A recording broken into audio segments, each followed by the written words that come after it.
বন্ধুরা, একবার ভাবো তুমি এক অন্ধকার বনের মাঝে একা হাঁটছো। চারপাশে শুধু গাছ, কুয়াশা আর অদ্ভুত পচা গন্ধ।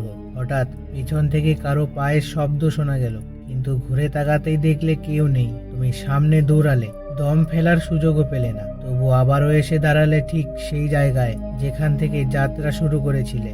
হ্যাঁ, তুমি আটকে গেছো এক অভিশপ্ত দুনিয়ায়, যেখানে প্রতিটি পদক্ষেপ তোমাকে একই জায়গায় ফিরিয়ে আনে। এখানে কোনো সকাল আসে না, এখানে সময় থেমে গেছে, এখানে মৃত্যু তোমার সাথে লুকোচুরি খেলছে। এটাই হলো লুপ ট্র্যাক, একটা ভয়ঙ্কর গোলকধাঁধা যেখানে প্রতিটি চিৎকার বনের অন্ধকারে মিলিয়ে যায়, কিন্তু কেউ শোনে না। তুমি যত পালাতে চাও ততই গভীরে আটকে পড়বে।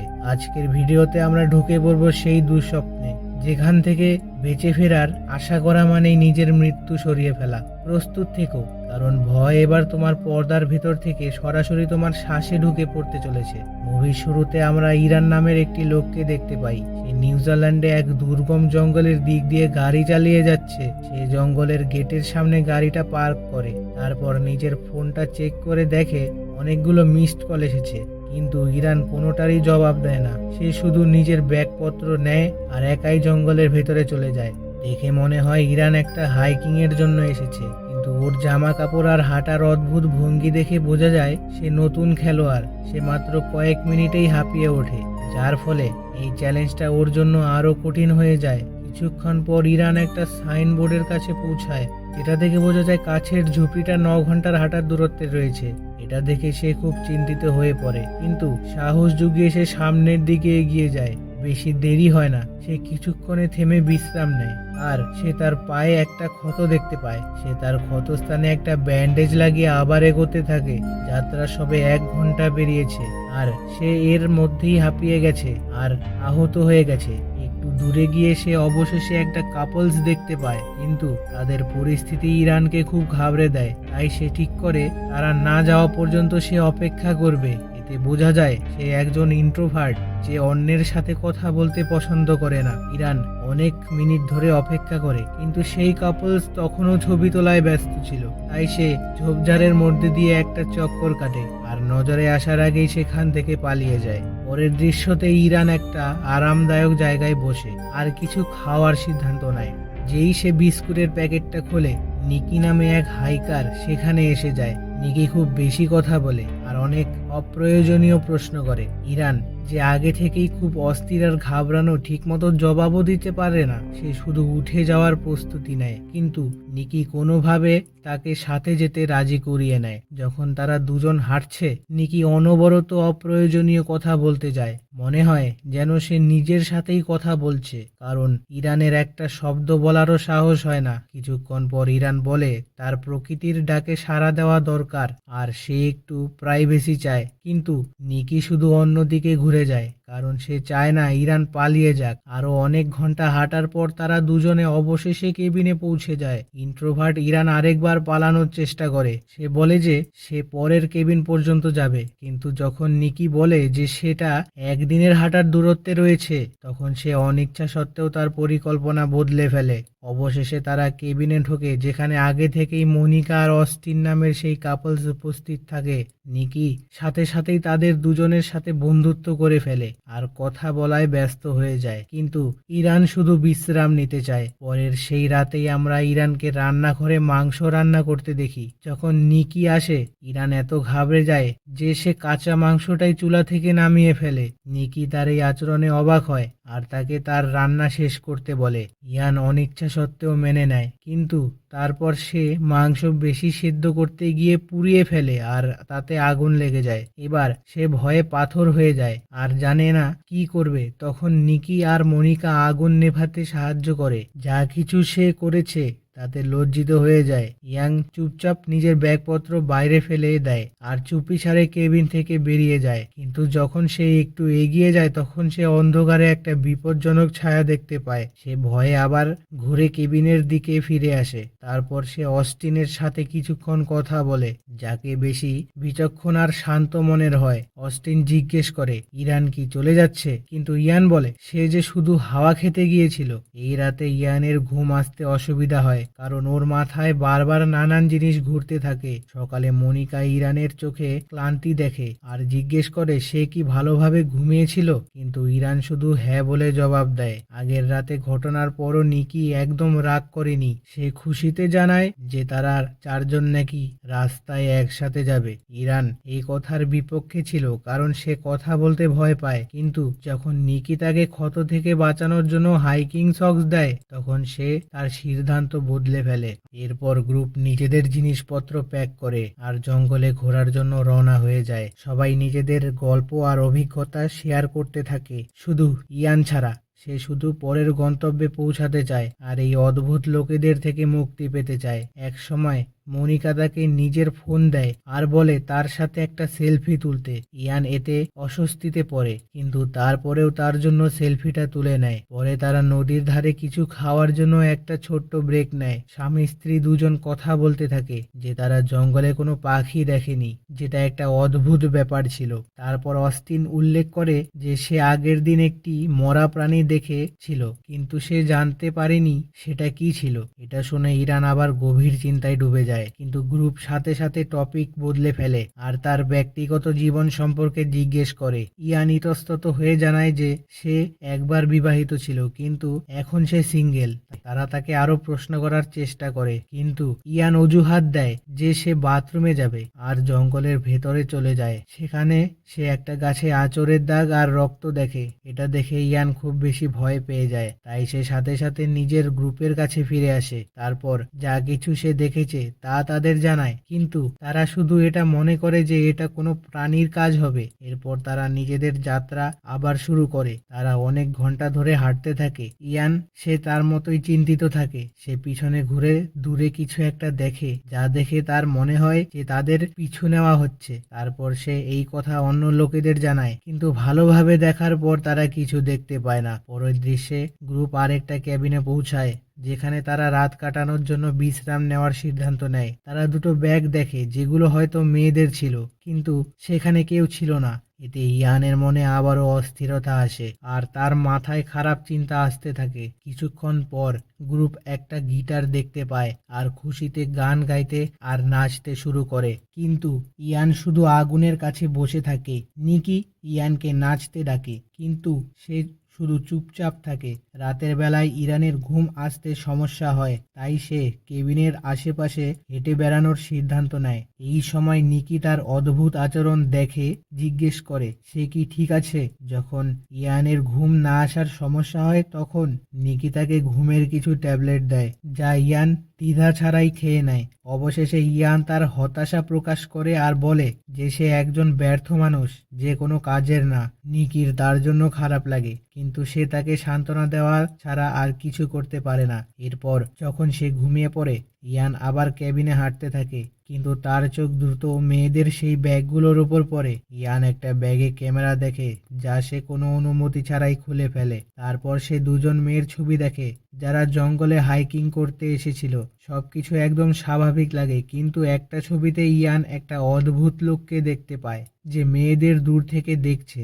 যখন সে সেই ছবিটা জুম করে তখন সেটা দেখে অবাক হয়ে যায় যে সেই লোকটি আর কেউ নয়, সে ছিল মিকি। ইয়ান আরো ইনফরমেশন খোঁজার চেষ্টা করে, কিন্তু হঠাৎ করেই যে ঘুমের ট্যাবলেট সে আগে খেয়েছিল সেগুলোর প্রভাব শুরু হয়ে যায় আর সে সাথে সাথে ঘুমিয়ে পড়ে। যখন ইয়ান পরের দিন সকালে ওঠে তখন সে নিজেকে একটা গরম কম্বলে ঢাকা দেখতে পায়। মনিকা জিজ্ঞেস করে যে সে মেঝেতে কিভাবে পৌঁছালো। এর উত্তরে সে জানায় নিকি তাকে ঘুমের ট্যাবলেট দিয়েছিল।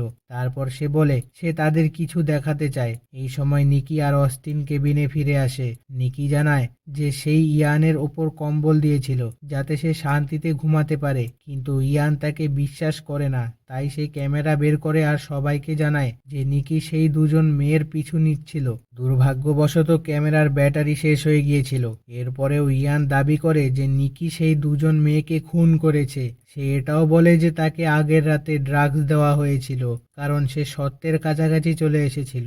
নিকি রেগে যায় আর সে বুঝতে পারছিল না যে এইসব বোকামি অভিযোগ কোথা থেকে এলো। কিন্তু পরিস্থিতি খারাপ হওয়ার আগেই সেই হাইকার মেয়েরা হঠাৎ কেবিনে এসে যায়, যার ফলে ফলে পুরো রহস্যটা সমাধান হয়ে যায়। এই লজ্জার পর ইয়ান নিজের জিনিসপত্র প্যাক করে আর চুপচাপ কেবিন থেকে বেরিয়ে যায়, কিন্তু আরেকবার তার মন বদলে যায়, কারণ সে জানে যে সে নিকির সাথে অন্যায় করেছে। সে তার বন্ধুর কাছে ফিরে আসে আর তার কাছে ক্ষমা চায়। অবাক করার মতো বিষয় হলো নিকি সাথে সাথে তাকে ক্ষমা করে দেয় আর এমন আচরণ করে যে কিছুই হয়নি। কিছুক্ষণ পরেই সেই চারজনের গ্রুপ কেবিন থেকে বেরিয়ে আসে আর তাদের হাইকিং চালিয়ে যায়। তারা দ্রুত একটা মোড়ে পৌঁছায় যেখানে দুটো রাস্তা আছে। একটা রাস্তা অসাধারণ একটা ঝর্ণার দিকে যায় আর অন্যটা জঙ্গলের দিকে।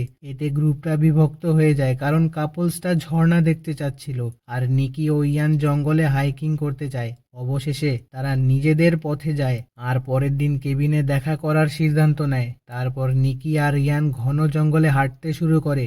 এক সময় তাদের মনে হয় তারা পথ হারিয়ে ফেলেছে। তাদের প্রায় একটা দুর্ঘটনার মুখোমুখি হতে হয় যখন নিকি একটা ট্র্যাপে পা রাখতে যাচ্ছিল কিন্তু বেঁচে যায়। ইয়ান বলে স্থানীয় লোকেরা এই জাল ছাগল ধরার জন্য ব্যবহার করে, কিন্তু নিকি মনে করে এই জালটা অনেক বড়।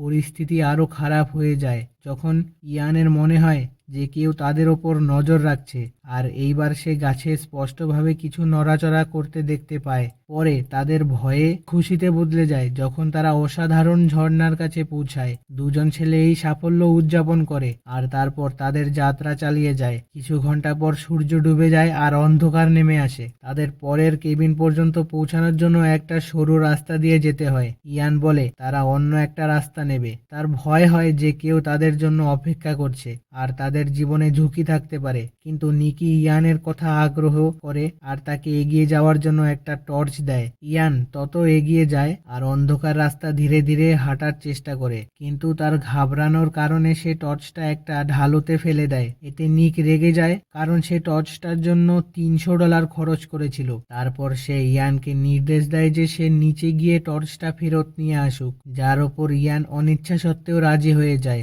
এরপর ইয়ান সাবধানে ঢানু থেকে নিচে নামে আর সেই জায়গায় পৌঁছায় যেখানে টর্চটা পড়ে আছে, কিন্তু যেই সে সেটা তুলতে যাবে সেখানে সে একটা অদ্ভুত আকৃতি দেখতে পায় আর ভয়ে চিৎকার করতে করতে পালায়। মনিকা আর অস্টিন কাছাকাছি উপস্থিত থাকে। নিকিও ঘটনাস্থলে পৌঁছায় আর সবাই সেই প্রাণীটাকে খুঁজতে শুরু করে যে ইয়ানের পিছু নিচ্ছিল, কিন্তু এবারও তারা কিছু দেখতে পায় না। তারপর তারা সবচেয়ে কাছের ক্যাবিনে পৌঁছায়। অস্টিন, মনিকা, নিকি বিশ্বাস করে যে ইয়ান মানসিকভাবে এই যাত্রা চালিয়ে যাওয়ার জন্য ফিট নেই, তাই তাকে এখান থেকে চলে যেতে হবে। সেই কাপলস তাদের হানিমুনে আছে, তাই নিকি সিদ্ধান্ত নেয় যে সে নিজের এই দায়িত্ব নেবে। তারপর তারা তিনজন ইয়ানকে তাদের পরিকল্পনা সম্পর্কে নরমভাবে জানায়। মনে হয় যেন তারা একটা ছোট বাচ্চার সাথে কথা বলছে। ইয়ান এটা বুঝতে পারে যে সে তাদের জন্য বোঝা হয়ে উঠেছে, তাই সে তাদের পরিকল্পনায় রাজি হয়ে যায়। সেই সকালে সূর্য উঠে ইয়ান তার নিকির নতুন হাইকের জন্য শহরের দিকে রওনা হয়ে যায়। কিছু ঘন্টা পর নিকি হঠাৎ প্রাকৃতিক ডাকে সাড়া দেওয়ার প্রয়োজন হয়, তাই সে একটা কোণে যাওয়ার অনুমতি নেয়। কিন্তু যখন নিকি অনেকক্ষণ ধরে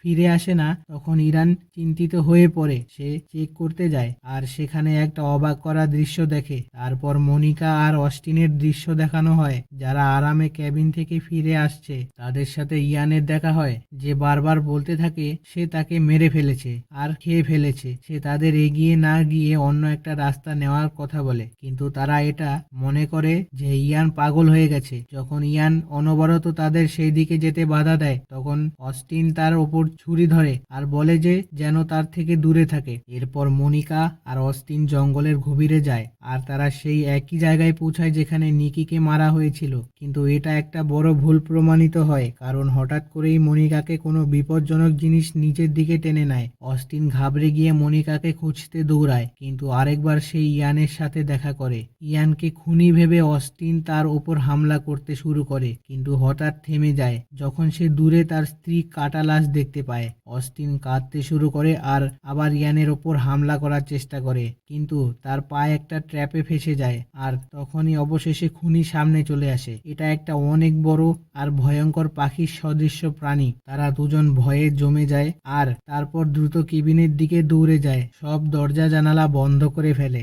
এখন যেহেতু অস্টিন গুরুতর আহত, তাই ইয়ানের ওপর এই দায়িত্ব আসে যে সে তাদের রক্ষা করবে। সে যত বেশি অস্ত্রশস্ত্র জড়ো করতে পারে নেয়। যাতে সেই ভয়ঙ্কর প্রাণীটার মোকাবেলা করতে পারে। সে অস্টিনকেও বিশ্বাস করায় যে তারা দুজন জীবিত থাকবে, কিন্তু অস্টিন বেশি আশাবাদী মনে হয় না। তখনই সেই প্রাণীটা সামনে চলে আসে। সে দরজায় অনেকবার জোরে ধাক্কা মারে আর অবশেষে সেটা ভেঙে ফেলে। এখানে স্পষ্টভাবে দেখানো হয় যে এটা একটা অনেক বড় পাখি, যেটা হয়তো মানুষ খায়। সবার আগে সেই প্রাণীটা অস্টিনের মাথায় তার ধারালো ঠোঁট দিয়ে ছিদ্র করে দেয়, যার ফলে সে সাথে সাথে মারা যায়। কিন্তু যখন ইয়ানের পালা আসে তখন সে জোরালো ভাবে লড়াই করে। ইয়ানকে সব সময় একজন ব্যর্থ মানুষ ভাবা হতো, কিন্তু সে দারুণ লড়াই করে। সে সেই ভয়ঙ্কর পাখিটাকে ঘাড় থেকে ধরে ফেলে, নিজের আঙ্গুল তার চোখে ঢুকিয়ে দেয় আর পুরো শক্তি দিয়ে তার গলা টিপে ধরে, এমনকি সেই পাখিটা নড়াচড়া করাও বন্ধ করে দেয়। অবশেষে সেই ভয়ঙ্কর পাখিটা মারা যায়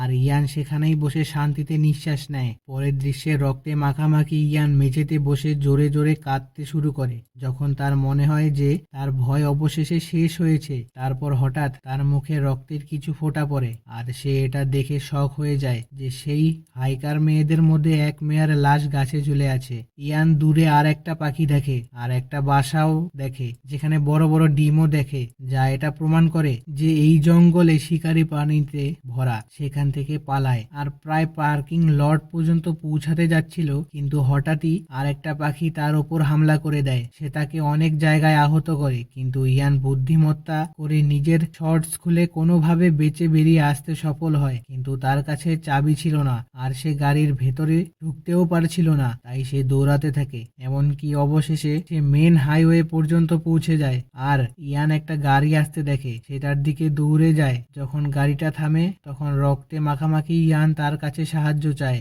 আর এখানেই মুভিটা শেষ হয়। বন্ধুরা, মুভিটা যদি আপনাদের ভালো লাগে তাহলে অবশ্যই একটি কমেন্ট করবেন, আর আপনি চ্যানেলে যদি নতুন হয়ে থাকেন তাহলে সাবস্ক্রাইব করে দেবেন আরো নতুন নতুন ভিডিও দেখার জন্য। তো ফিরে আসছি আরো একটা নতুন ভিডিও নিয়ে। ধন্যবাদ।